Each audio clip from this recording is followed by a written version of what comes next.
Kita akan membahas sebuah film yang berceritakan mantan agen CIA paling kejam yang telah dikira sudah mati dalam operasi pembersihan gembong teroris 10 tahun lalu. Namun hari ini, ia telah kembali karena kehidupannya telah diusik. Daripada kelamaan, inilah filmnya.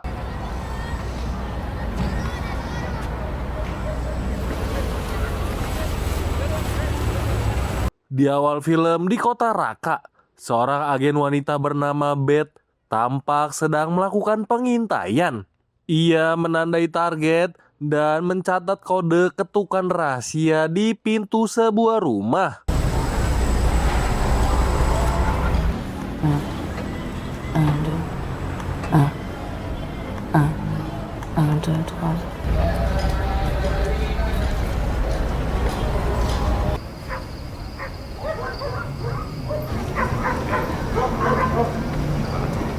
Tak lama setelah itu, ia merancang rencana. Beth memulai operasinya dengan mengenakan burkak.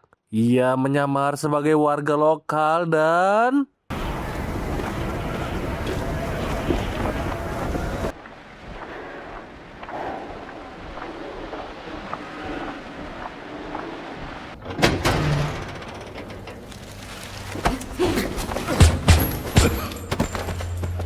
Ia bergerak cepat mencari target operasi dan melumpuhkan para penjaga yang ditemuinya.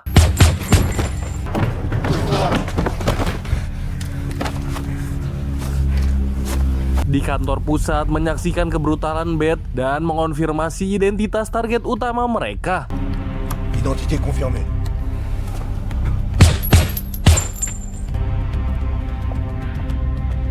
Namun, situasi berubah ketika seorang komandan bernama Joan memberikan perintah untuk melenyapkan semua orang di area tersebut. Nettoyer la zone. Il n'a jamais été question qu'elle exécute des femmes et des enfants. Ordre formel de nettoyer la zone. Beth tampak mengabaikan perintah tersebut dan terus berjalan keluar. Di saat yang bersamaan, seorang agen terlihat sudah berada di lokasi dan tiba-tiba...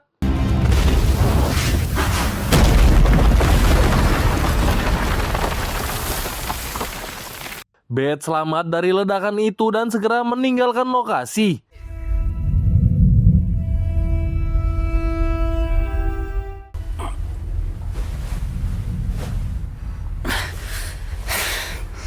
Beberapa tahun kemudian, Beth kini telah menikah dengan seorang polisi bernama Lias. Namun, ia masih sering mengalami mimpi buruk tentang masa lalunya. Lias mencoba memintanya bercerita, akan tetapi Beth menutupi kekhawatirannya dan meyakinkan sang suami bahwa ia baik-baik saja.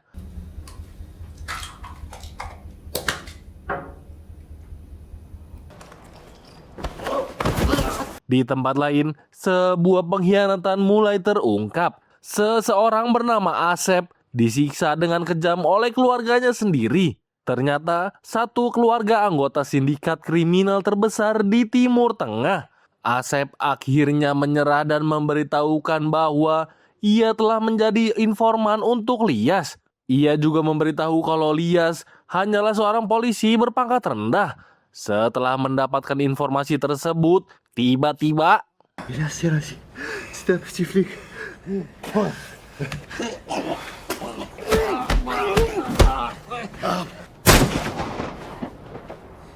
Keesokan paginya saat ia sedang sarapan, tiba-tiba dua orang menghampiri Lias dan...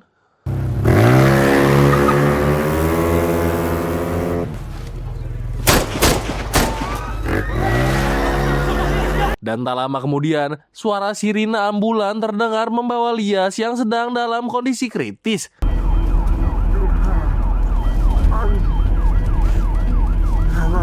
Untungnya, nyawa Lias masih tertolong meskipun ia harus terbaring koma di rumah sakit. Rekan-rekan kepolisian Lias berusaha mencari jalan keluar. Mereka mengetahui bahwa pelaku penembakan tersebut adalah Khoury, anak dari bos kriminal yang bernama Mansur Khoury. Namun, karena mereka kurang bukti, hakim menolak untuk menerbitkan surat penangkapan. Menyadari bahwa nyawa Lias masih terancam apabila para pembunuh mengetahui ia belum meninggal, Beth meminta bantuan rekan Lias yang bernama Reda. Je sais qu'Ilias travaille depuis un moment sur Mansour Khouri. Il dit qu'il n'a pas les preuves nécessaires pour autoriser leur arrestation. On peut planquer Ilias là-bas. Je t'envoie l'adresse de l'appart que j'avais quand je suis arrivée à Essaouira. Setelah mendapatkan informasi mengenai lokasi para penembak Lias, Beth memutuskan untuk beraksi sendirian. Emang brutal sih si Beth juga. Lanjut.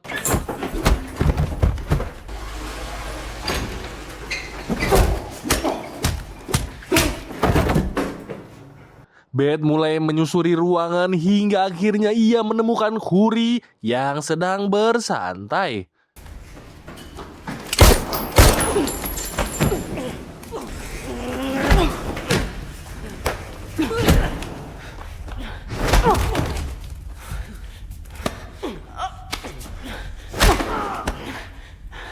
Pertarungan sengit pun terjadi.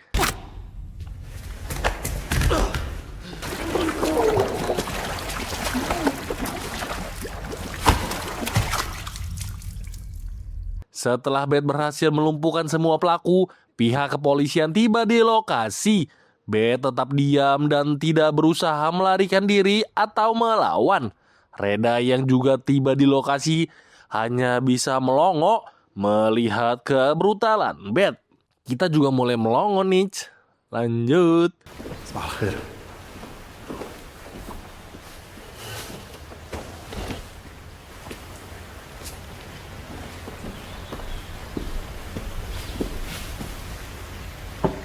Keadaan semakin memanas ketika berita tewasnya Khouri sampai ke Mansour Khouri yang membuatnya terpukul dan murka. Ia menghubungi seseorang yang dikenal dengan julukan Le Francis.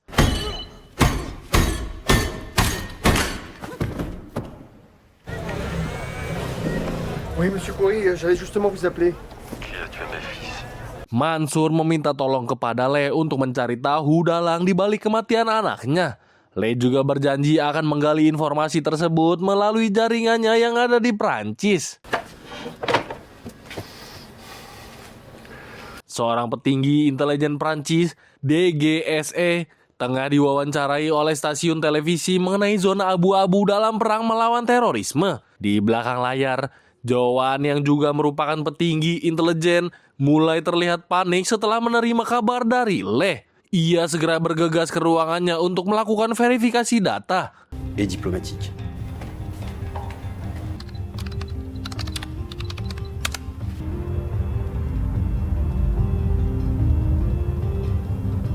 Dan muncullah profil Beth. Mereka menduga bahwa pembunuhan Khouri didalangi oleh mantan agen mereka sendiri yang telah menghilang sejak operasi di Raqqa.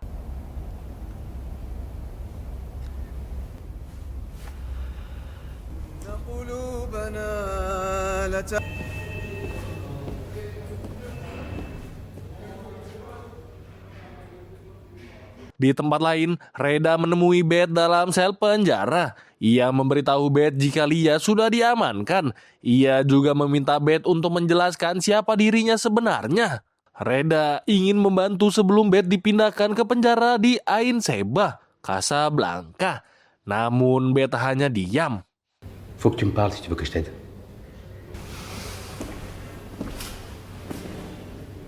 Dans 3 jours, tu seras transféré à Ain Sebah. Di Paris, Sam dipanggil menghadap Joanna. Sebagai mentor, Sam melarang Joanna untuk mencari dan menangkap Beth. Namun, Joanna mengatakan aturan tetaplah aturan. Je peux rien te promettre, mais je ferai ce que je peux pour l'aider.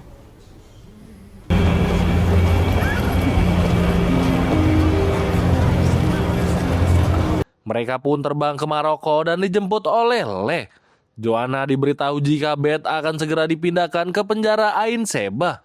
Selain itu, mereka juga membicarakan soal kiriman senjata yang dikirim melalui kapal ekspedisi. Elle sera transférée mercredi à 14h à la prison d'Ain Sebah. Je suis la progression du cargo, il sera là comme prévu. Mereka kemudian menemui Mansour di kediamannya dan mengucapkan bela sungkawa. Tenez à vous présenter nos plus sincères condoléances. Mansur mengajak Joanna keluar dan ia memberitahu jika Beth adalah agen rahasia di misi operasi di Raqqa, Suriah. Dan ternyata Joanna berencana melenyapkan Beth sewaktu di Raqqa. Joanna dan Mansur sudah bekerja sama untuk memasok senjata di Suriah. Untuk itu, dia sengaja menugaskan Beth dan berencana akan melenyapkannya agar bisnis ilegal mereka aman. Laisse-nous faire. Di tempat lain, Beth akan dipindahkan ke penjara Ain Sheba. Akan tetapi,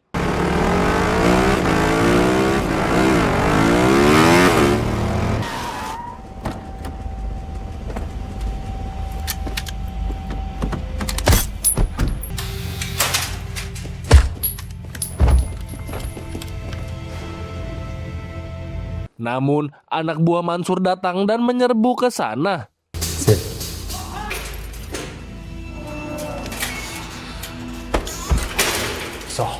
Beth mencoba melawan dan melarikan diri.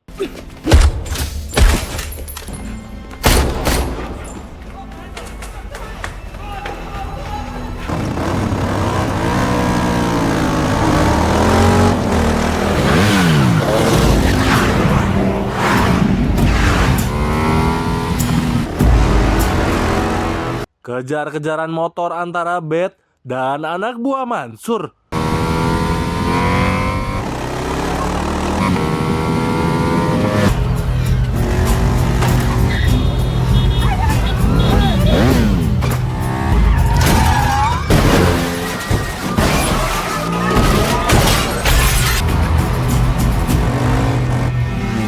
Beth yang terpojok pun melakukan hal gila.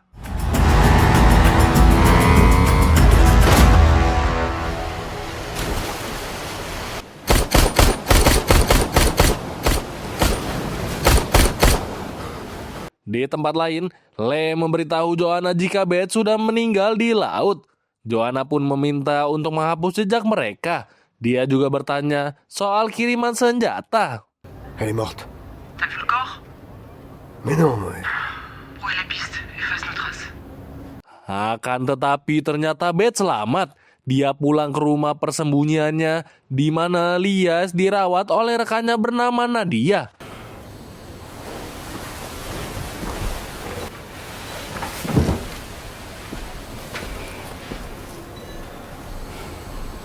Beth kemudian mengambil perlengkapannya. Dia membuka laptop dan menerima pesan untuk bertemu dengan Sam di pesisir barat Maroko. Lalu Beth juga mengambil uang tunai dan juga paspor serta senjata.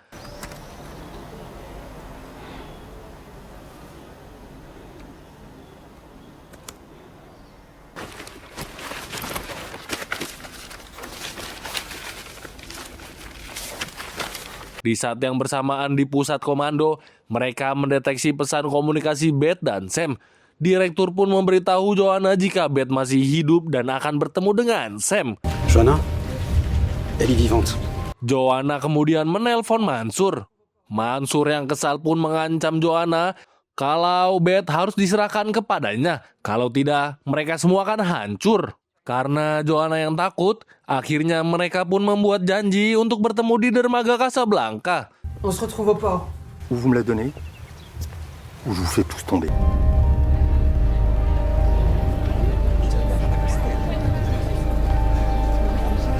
Akhirnya Beth bertemu dengan Sam. Sam juga memberitahu Beth jika direktur dan Joanna bekerja sama dengan Mansur berbisnis senjata. Mansur menjadi pemasok utama senjata ISIS. Joanna akan melakukan apapun untuk melindungi Mansur. Bukan itu saja, Sam juga memberitahu informasi soal Lee yang berkedok sebagai penjual karpet di pasar Marrakech. Akan tetapi, kayaknya si Beth udah ngasih obat nih ke kopinya nih. Lanjut. C'est lui qui est chargé de traiter avec Mansour. Il se fait appeler le Français. Il vend des tapis. Il a un magasin dans les souks de Marrakech.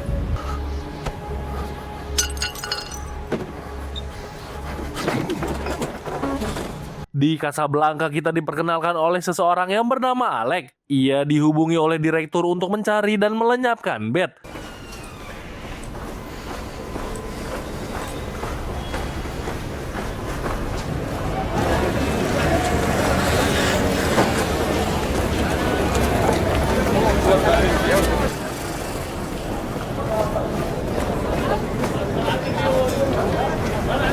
Di tempat lain, Beth datang untuk mencari Leh.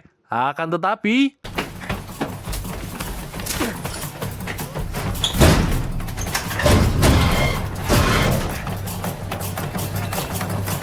Leh mencoba melarikan diri, tapi Beth menangkapnya.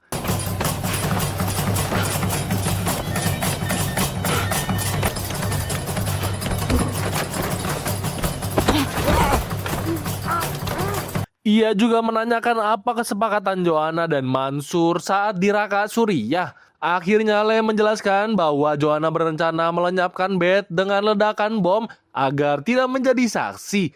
Beth kemudian bertanya di mana Mansur berada. Mansour voulait pas de témoin. Joanna a accepté. Ouais, Où est Mansour? il va y avoir une livraison d'armes. Ouais. Au port. Terminal C. Beth kemudian pergi menuju ke stasiun dan naik kereta untuk pergi ke kota Casablanca.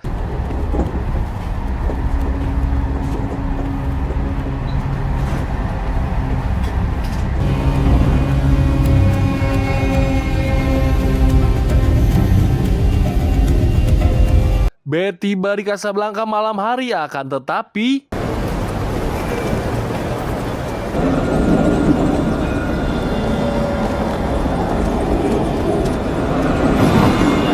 Beth berhasil melarikan diri dari kejaran intel Maroko.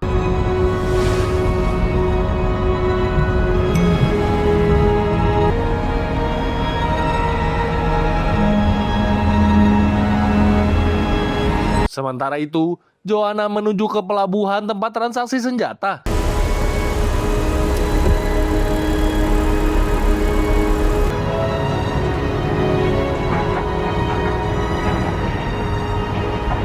Anak buah Mansur membuka kontainer dan memeriksa senjata itu.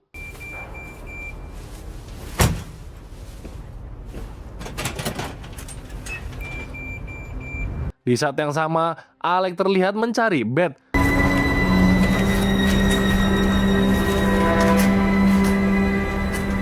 Dan B ternyata sudah standby membidik mereka.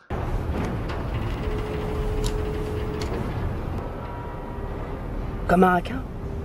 Mais tu n'es pas morte, Araka. On n'avait pas le choix. Yang bodohnya, Beth membiarkan Joanna pergi. Tapi di saat Beth ingin turun, tiba-tiba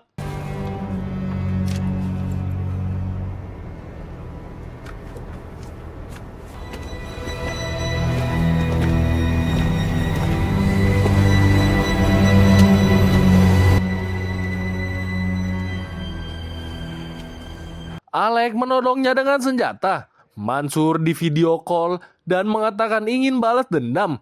Namun, tanpa mereka sadari, tiba-tiba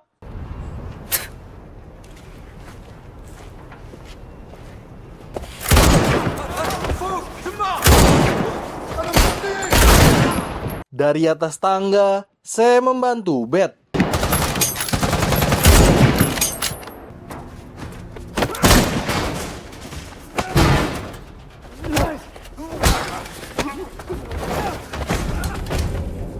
Pertarungan brutal pun terjadi.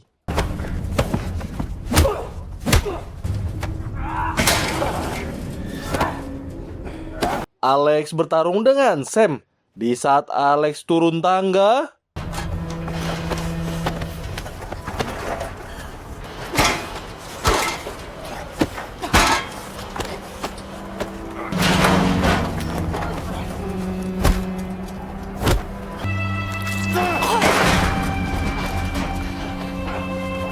Alex akhirnya tumbang dan ternyata Sam pun juga ikut tumbang.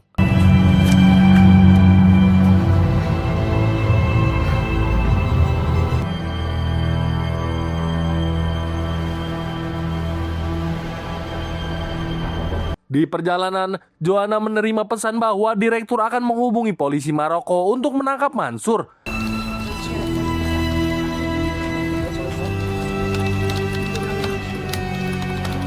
Namun, keesokan harinya, Beth lebih dulu membidik Mansur dengan senapannya.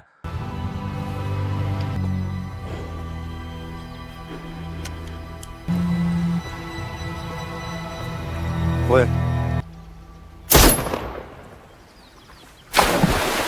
Polisi yang tiba di sana sudah terlambat. Beberapa hari kemudian, Beth menemui suaminya yang sudah baikan. Ia meminta maaf kepada Lias dan berkata bahwa misi ini belum selesai.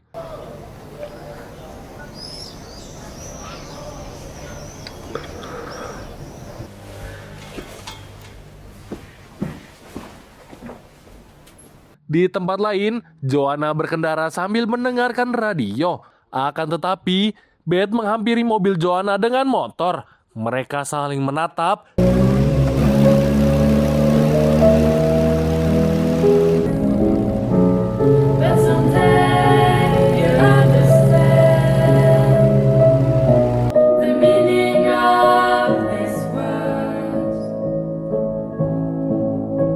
Dan film pun berakhir. Pesan hari ini, pada akhirnya, keadilan tidak selalu datang dari sistem yang kita percaya. Namun terkadang lahir dari keputusan nekat yang melampaui batas karena sebuah pengkhianatan. Gracias.